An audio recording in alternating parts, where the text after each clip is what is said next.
The enigma Satoshi Nakamoto is layered and multifaceted. While many have tried to unmask this pseudonymous entity, no one has provided irrefutable evidence pointing to a specific individual or group. That said, several names and groups have been linked or theorized as potential candidates behind Satoshi. Let's delve into some of the most notable ones in the evidence. Hal Finney. 4. A renowned cryptographer, Finney was one of the first people to show interest in Bitcoin. He received the first ever Bitcoin transaction from Satoshi. His writing style has some similarities with Satoshi's. Against, Finney always denied being Satoshi. Also, it's hard to understand why he would send Bitcoins to himself for the first transaction if he was Satoshi. Nick Szabo. 4. Szabo, a cryptographer, created BitGold, a precursor to Bitcoin. Linguistic analyses of his writings and Satoshi's have found certain similarities. Szabo's deep understanding of decentralized systems and digital currency makes him a prime candidate. Against, Szabo has denied being Satoshi multiple times. His own creation, BitGold, had differences from Bitcoin, which suggests different thought processes. Craig Wright. 4. The Australian computer scientist claimed to be Satoshi and provided some cryptographic proofs in media sessions. He has been backed by some notable figures in the crypto community. Against, many experts debunked his proofs as deceptive and inadequate. Moreover, Wright's demeanor and behavior have been inconsistent with the low-profile, libertarian ethos of Satoshi's writings. Dorian Nakamoto.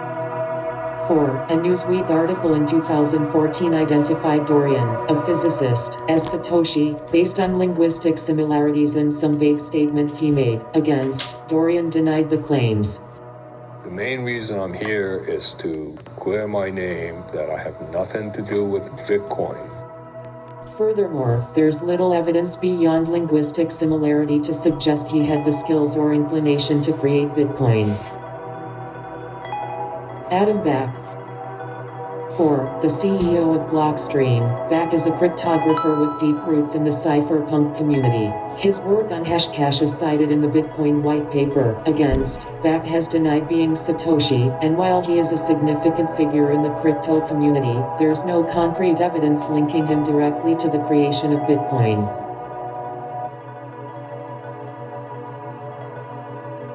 A collaborative effort. 4. Given the breadth of knowledge demonstrated in Bitcoin's creation, spanning cryptography, economics, and peer-to-peer networking, it's been suggested that Satoshi could be a group.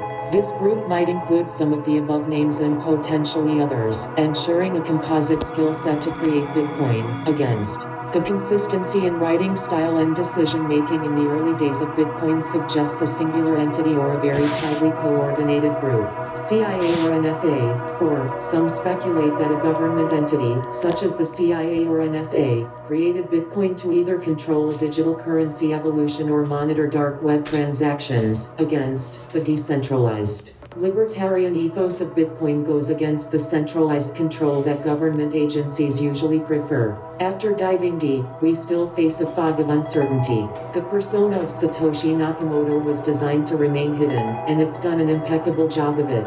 Without fresh evidence or an irrefutable confession, the true identity of Satoshi may forever remain one of the digital age's greatest mysteries.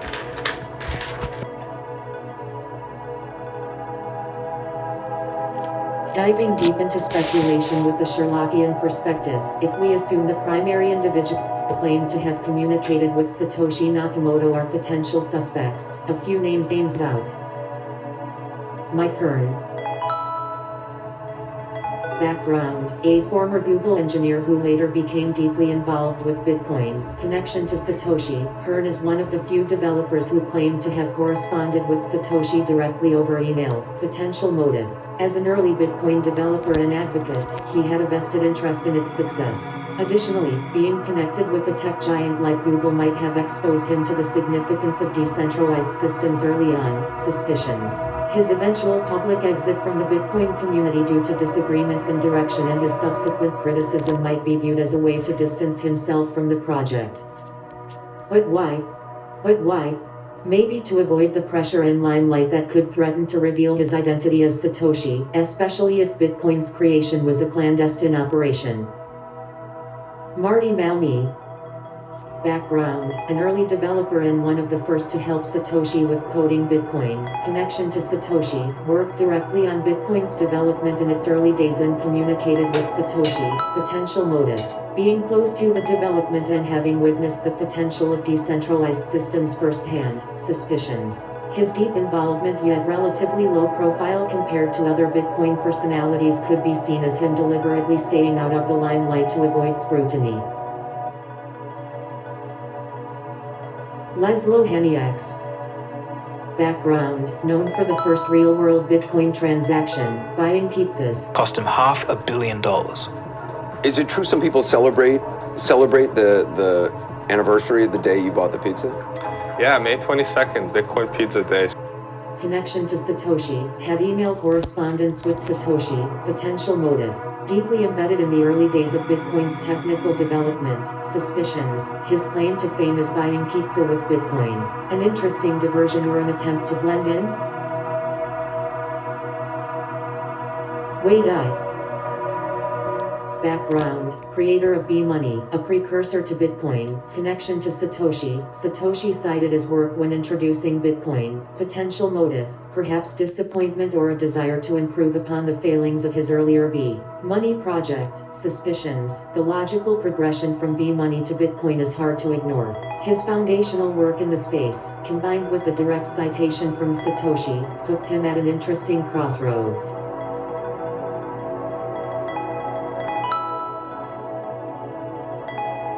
Government involvement? Let's play with this theory. Suppose a government entity realized the potential for a decentralized currency or wanted to experiment with one without public association.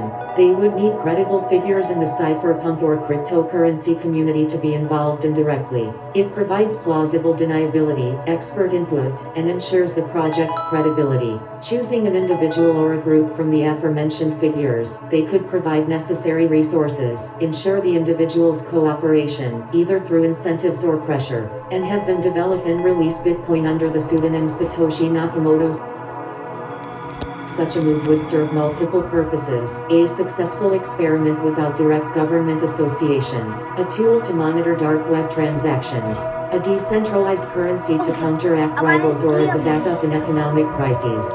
In this speculative narrative, the government might have approached someone like Wei Dai, given his previous work, collaborating with figures like Malmi for development and Haniaks for real-world application tests. Like the pizza transaction, they'd craft the ecosystem. Mike Hearn's role would be to advocate, then diverge and criticize, adding layers of diversion. The main motive? A clandestine operation to create and understand a decentralized digital currency before rivals did, positioning the country advantageously for the future. Still, this remains pure speculation, a dance through the shadows of what-ifs. The reality might be simpler or even more intricate. But like Sherlock Holmes might say, when you have eliminated the impossible, whatever remains, however improbable, must be the truth. For now, the truth about Satoshi remains elusive.